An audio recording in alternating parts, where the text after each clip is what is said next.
Hello, hello. Welcome to Gathering Folds. Today we're folding a pattern of mine called Knotted Pyramids. And this pattern is very closely related to knotted web and dancing pyramids. It's also super closely related to Celtic roses, which is a denser version of this pattern that will be in Advent of Tess this year.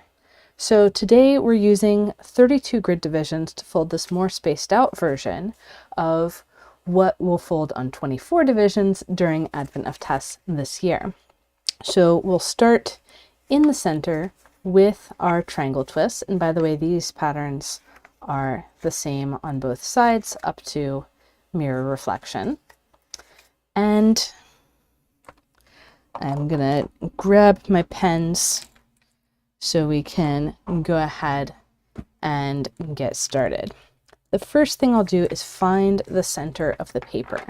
So I'm going to fold in half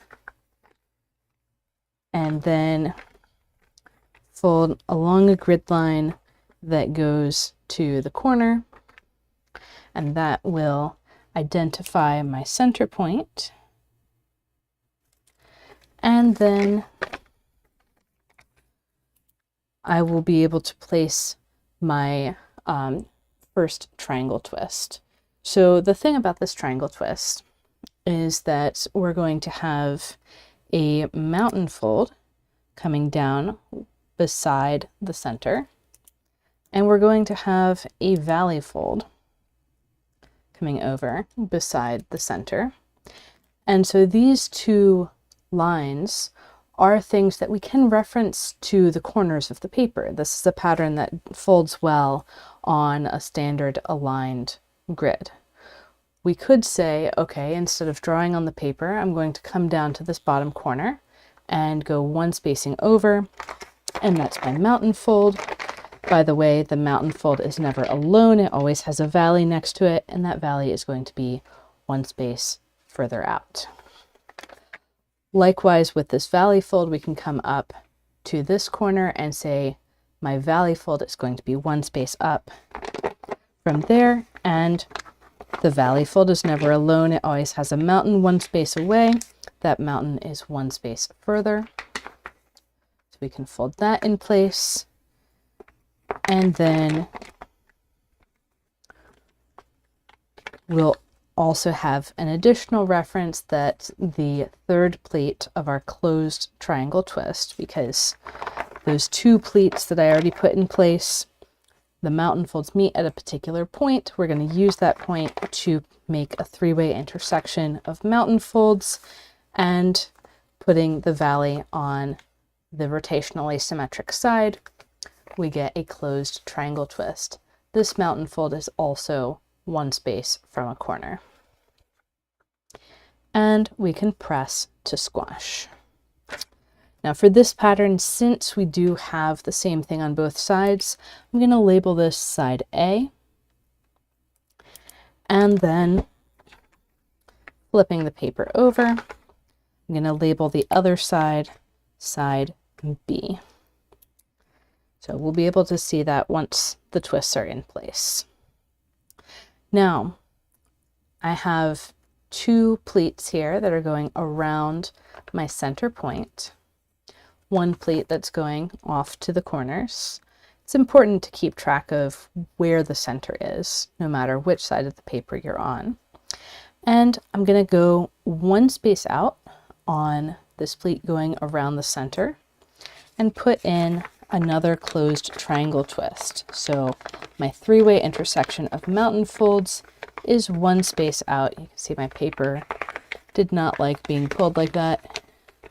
But I can get it settled back into place, and I can make sure that I have the right spacing, because both of the mountain folds of my new pleats come one space from their respective corners. And press to squash.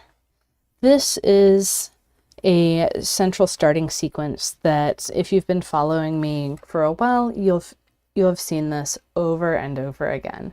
the 6 closed triangles in the center, alternating sides with their corners touching the holes on the other side.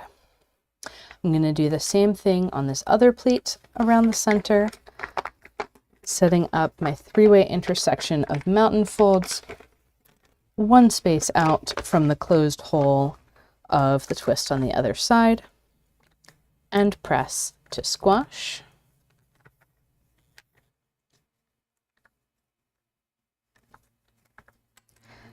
And then grab that pair of parallel pleats and flip over so they're arranged horizontally. I'm going to start with the one on top. And this time, when I run my new mountain fold down through here, I don't want to extend it all the way to the edge of the paper. I actually want to have it go 2 spaces and then drop down into the valley fold. And I'm going to go ahead and draw some other lines in here that we will need in a second. It's going to drop into that valley fold of the next triangle on the pleat below. And sorry about the extra noise today. And so this move in here is a triangle wrap. You can see all the details on that move in my basic wraps video. But this is a fairly advanced pattern, so I'm assuming that everyone here knows how to fold a closed triangle twist and how to set up a triangle wrap.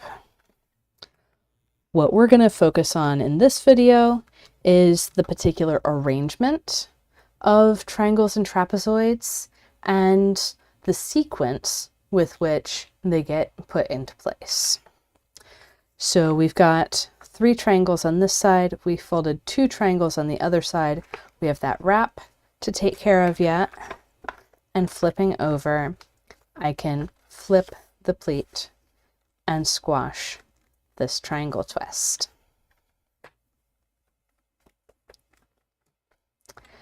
And from here, I'm going to choose to return to side A, because if you're looking at the crease pattern in the Advent of Tess 2025 ebook, and this one I think is also in the Advent of Tess 2023 ebook,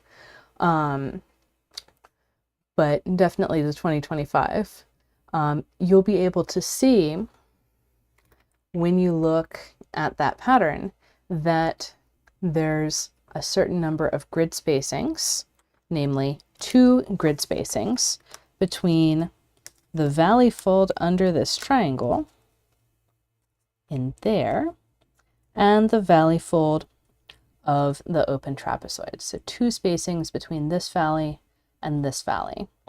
That is one of the things that's different with the pattern we'll be folding in Advent of Tess this year. There's only going to be 1 spacing between those twists in that pattern. And it's something that you can freely change. So there's actually 3 different spacing variables in this pattern. I glossed over the one that is how many spaces are between triangles connected to other triangles. This one we have more clearly there. So now I know that's one of my valleys. Here's one of my mountains, 1 space out from that. And in this pattern, every twist has neighboring twists on the opposite side. So I'm folding this trapezoid on the bottom of these 2 pleats, not the top, because that's connected to a twist that's on this same side of the paper. So I want to have this trapezoid in place. The first thing I notice is when I run this pleat through, I have a pleat overlap. Personally, I would rather do a compound wrap there, but it's really a matter of what you're more comfortable with. I'm going to do the compound wrap. Again, if you want more details on the compound wrap, it's this zigzag that we see in the herringbone, also called Mura-Ori corrugation. And you can see all the details in the basic wraps video. And the way that these trapezoids are connected to the triangles is that the middle single depth plate is connected to the triangles. So I know that this plate that connects to that triangle hole is the middle of the 3 single depth plates. This is one on the upper side. Now we need one on the lower side. And here I can choose to either do a compound wrap or let the plate continue straight. I'm going to, in this situation, let the plate continue straight because I suspect that that's where I'm going to be working next, and it's a perfectly reasonable plate overlap to open. The other thing that we can tell by the triangle being connected to the middle single depth plate is that that's the same grid line as the mountain fold of, or the mountain fold of the middle single depth plate is the same grid line as the mountain fold of the double depth plate. So here I have 2 grid spacings between my mountain and my valley down below, and I can press to squash. So far, this is exactly the same as the Dancing Pyramids tutorial that I taught in Advent of Test 2023. From here, I'm going to flip over and I'm going to find that overlap. So I've got a wrap and an overlap. I'm going to go to the overlap and I'm going to put in another open trapezoid twist.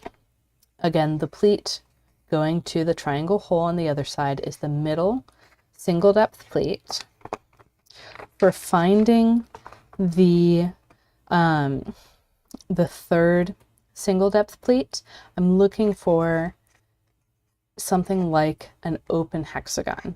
So 1 in, 1 out, 1 in, 1 out, 1 in, however many out, because that ends up being the mountain fold of the double depth plate. And here again, I can make a pleat overlap and it doesn't run through any twists. If I had this twist 1 spacing closer in, I would definitely be doing a wrap there because the pleat would be running through the triangle. So you'll see that variation in December when I release the tutorial in Advent of Tess for Celtic Roses. I believe is day 18. Either 17, 18, or 19. One of those. Actually, I can check. It's day 18. Okay. And then we're going to flip over and open up the pleat overlap on the other side. I have 2 of my single depth pleats. I'm looking for the third single depth plate. It's going to be in this direction on the other side of the plate going to the triangle. So you'll notice that the other 2 single depth plates, the ones that don't go to triangles, go to other trapezoids. And you can basically define the whole, well, almost the whole pattern by what each pleat coming out of the trapezoid is doing. One's going to an open trapezoid on the back, one's going to a closed triangle on the back, another one is also going to an open trapezoid on the back. The double depth plate, we'll see, is going to go to a double depth closed triangle twist. There's also the matter of like how the triangles connect to the other triangles. But other than that, it's really keying into what's happening with the trapezoid. Flipping over, I'm going to open my pleat overlap, and when I put in my new pleat, I see it's hitting this wrap that I had before. That's okay. I can get things pretty well smoothed out. And pressed squash. And flipping over, I'll repeat these steps again, finding my new open trapezoid twist. And one of the things that comes up with these open trapezoids is they can want to bow in, but if your mountain fold is kind of pulled straight through, then that puffs back out. Now the weird thing here is that we have 3 different pleats going into this trapezoid that will be on the other side. We want to resolve it. And this is a slightly more advanced case. It actually works out better to do to resolve this overlap from the other side. So I'm going to flip over and look at, okay, I've got all of these pleats for this trapezoid.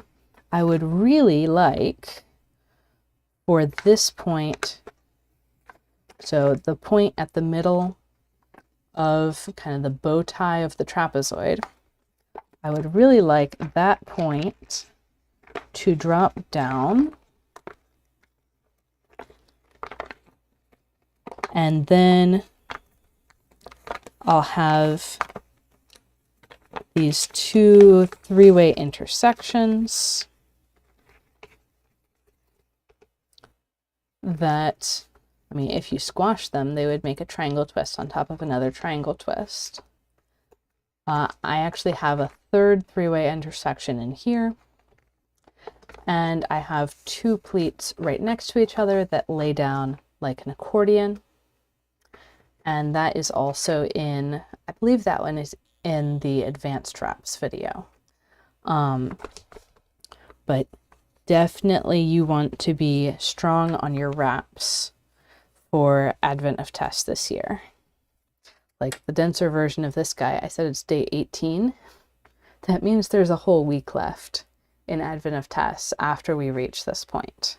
So not to scare you, but it will be challenging this year.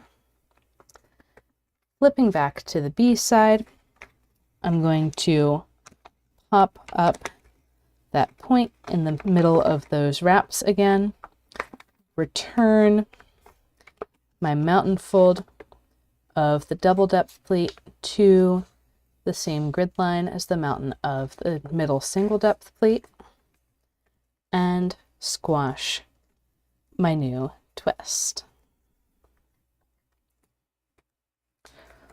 With that in place, now it's time to talk about the spacing for the triangles.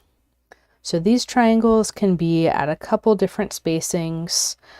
These are going to be closed triangle twists.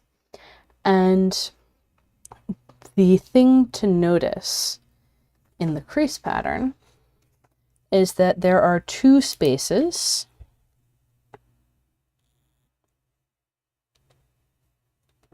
from the corner of the triangle twist to where the mountain fold of that pleat runs out.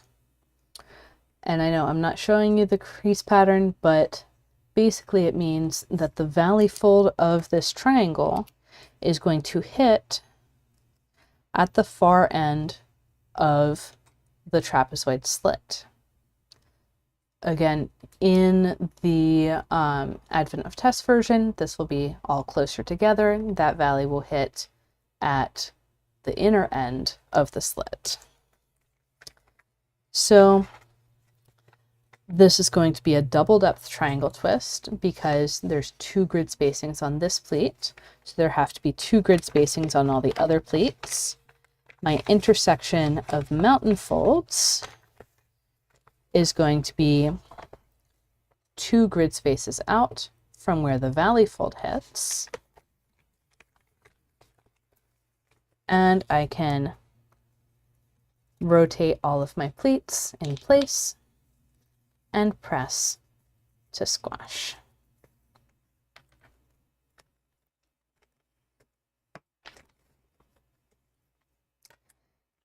Now I'm going to take a look and see, okay, which direction do I want to go next? I've got this set of parallel pleats and this set of parallel pleats. I'm going to choose to work off of this one because I'm going to start with the pleat coming from the triangle. If I flip over, I'll see that I need twists on this side of the paper because these pleats are both coming from twists on the other side.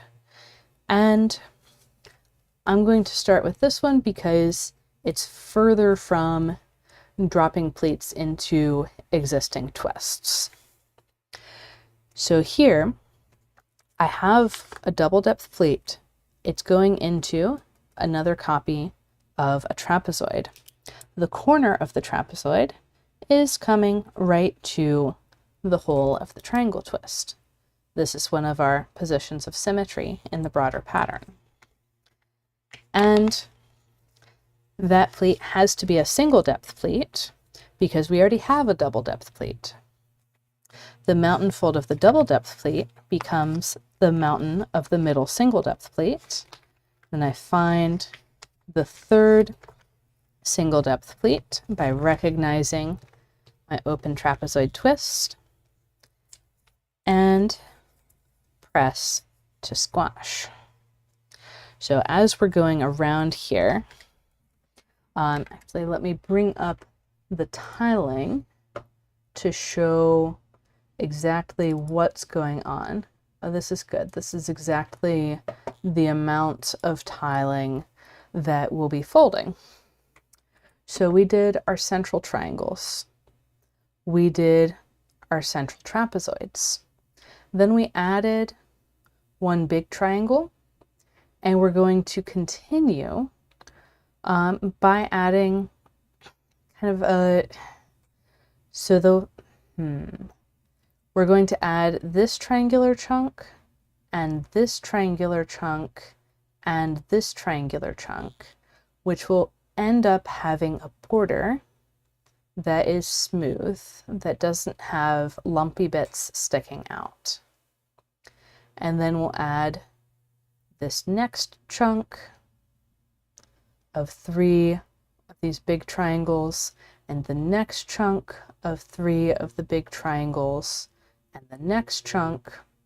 And then for our last edge, we'll add the chunks with trapezoids and triangles, the big triangle, and then 2 more chunks of trapezoids and triangles to get it all smoothed out and complete.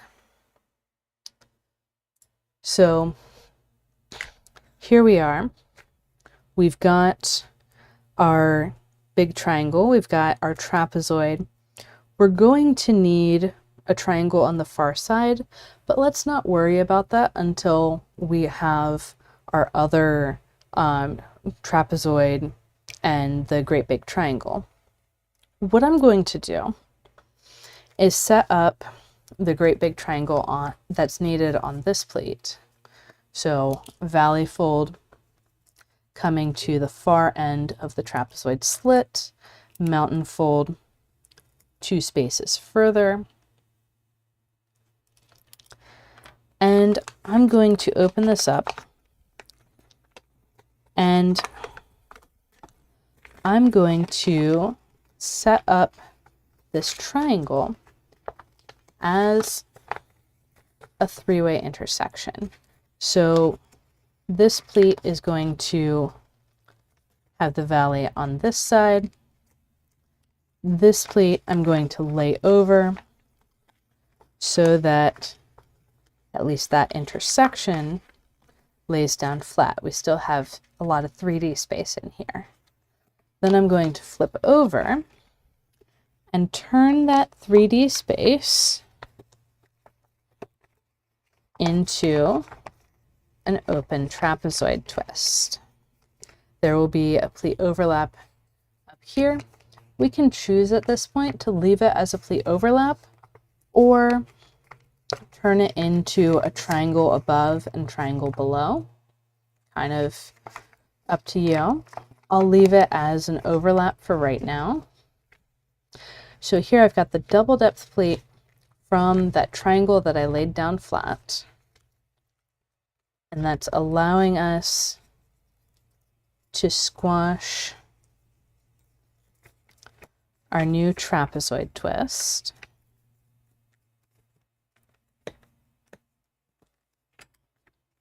And then I've got my overlap up here, which at this point I can run a valley one space from the intersection of these mountain folds. Keep running that valley one grid space further until it hits the valley down below, and that makes a three-way intersection. I'm going to have two three-way intersections of mountain folds, one for the triangle wrap and one for the triangle twist. So the wrap tucks under, and I can squash the twist. Then I'll return to side A and squash this single depth triangle twist that I had set up and the double depth triangle twist as well. So with this spacing, you can lay down the triangle twist as a three-way intersection. I will find out again before I fold the Advent of Tess tutorial exactly like how that sequence has to change with things closer together. And I can continue in the same way. So this set of parallel pleats, I've got both of these twists on this side of the paper, so I need to flip over, starting from the great big triangle. I'm going to set up a single depth pleat. The mountain of the double depth pleat is going to continue being a mountain for my middle single depth pleat. And I find my third single depth pleat going up and to the right, and I can press to squash. And don't hesitate to ask questions. I do have my eye on the chat as well. From here, I'm going to set up my double depth triangle because it's easier to find where the double depth triangle is than to see exactly where the trapezoid on the other side needs to go. Maybe for the next set of parallel pleats, I can experiment and see if it's easy to find another way. Hi, Early, glad you could join us. And so I can set up that double depth triangle and lay it down flat, and then I'll flip over to the other side to resolve this 3D-ness with another open trapezoid twist. And I can choose at this point whether I want to set up my two triangles, the triangle above and triangle below, at the same time, or wait until I've squashed the trapezoid. Either way is perfectly reasonable.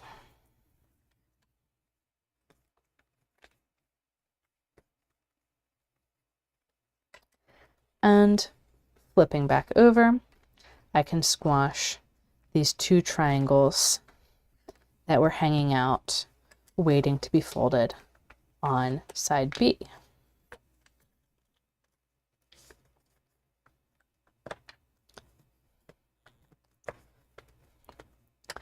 With that in place, I can flip over, find the double depth pleat, put in my new trapezoid twist. So I'm exactly repeating what I did in the last two sets of parallel pleats.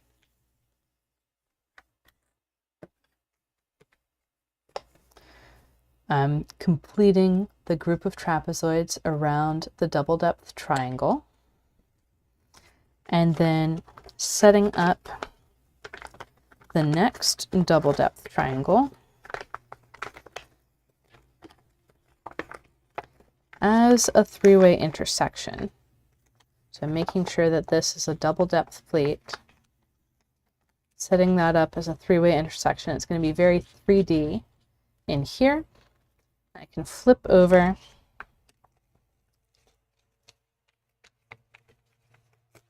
and find my remaining pleats, and either right now or after I squash the trapezoid, pop this pleat overlap to make the triangle above and triangle below, and squash all of the above. So you'll notice I'm moving a little faster, not drawing so much on the paper in this set of parallel plates because we have already seen these instructions in previous sets. Flipping over, I'll squash both the single depth and the double depth triangle, and then flip back over to continue folding, starting with an open trapezoid using the double depth pleat.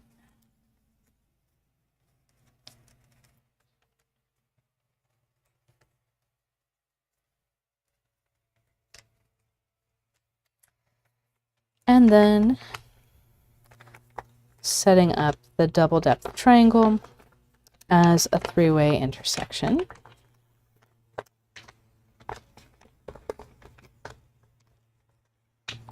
Very 3D in there. So I'll flip and put in an open trapezoid with the triangle above and triangle below.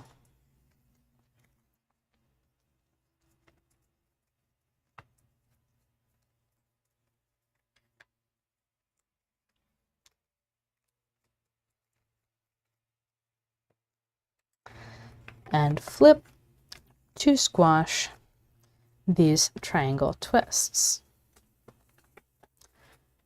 So for those of you who are in Tessellation Academy and have seen the tutorial of dancing pyramids on 32 grid divisions, you know that this is an easier sequence than going straight from trapezoid to trapezoid on the other side, at least with the spacing of dancing pyramids where those are close together.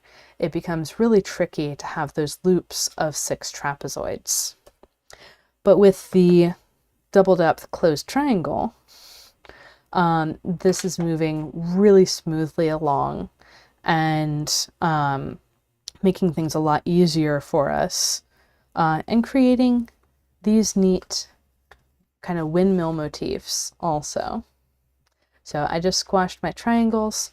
I'm going to flip over to the opposite side and start with my trapezoid twist off of the double depth closed triangle hole.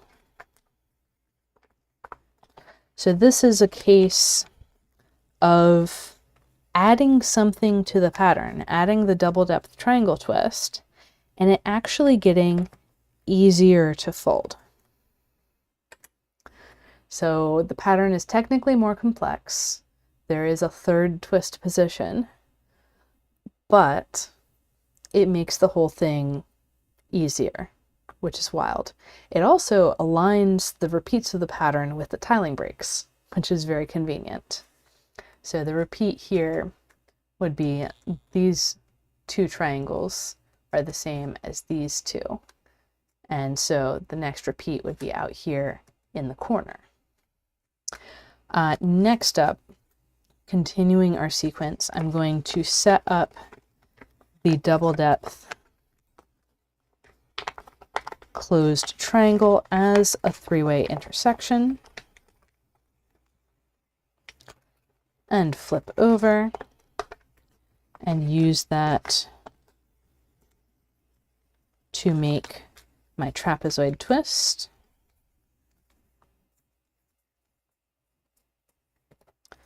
And the two triangles that go along with that new overlap.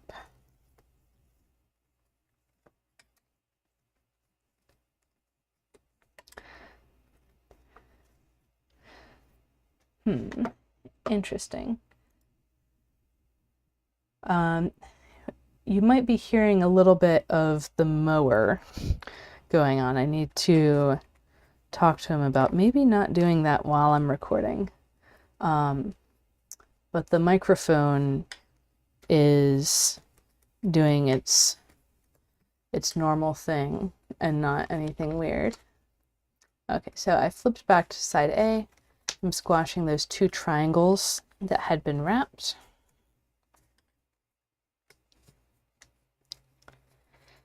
And from here, we're encountering a slightly different phenomenon. And I'm going to choose to fold this trapezoid first.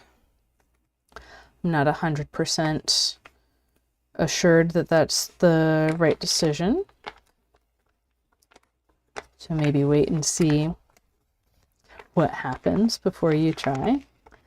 But I'm setting up my valley coming to the hole, my middle, my mountain of the double depth pleat becomes the mountain of the middle single depth pleat. I have my third single depth pleat coming down and hitting the corner of my triangle twist. And what I'm going to do is one of the advanced wraps. I'm going to take this double depth pleat that's coming out from the corner of the triangle and do a triangle wrap with one grid spacing worth of it. So the bottom grid spacing worth, where the valley fold is, that valley fold does not change. I'm just shifting the mountain one space down and letting that bit tuck under and send a pleat out in this direction. Okay. And you probably hear right now the lawnmower.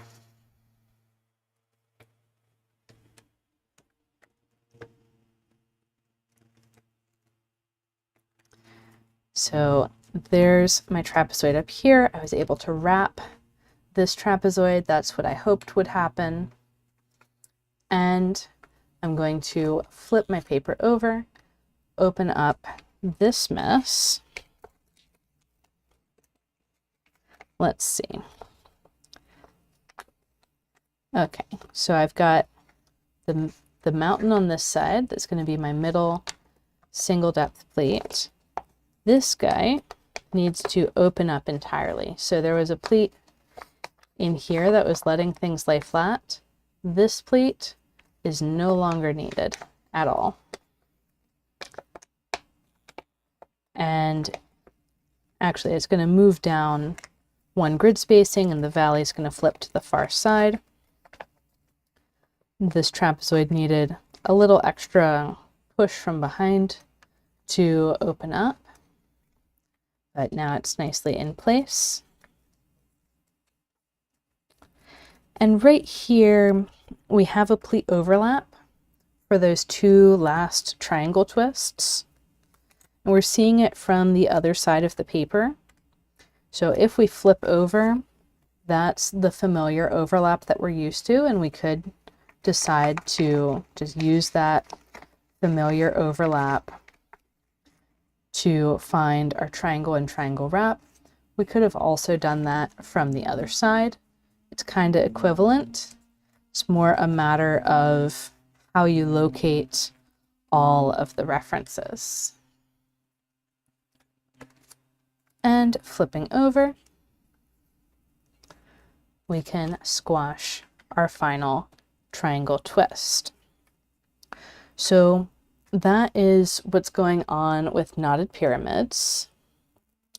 I want to bring up really quick a bigger tiling diagram. So I'm pretty sure I made the bigger tiling diagram for Tessellation Academy.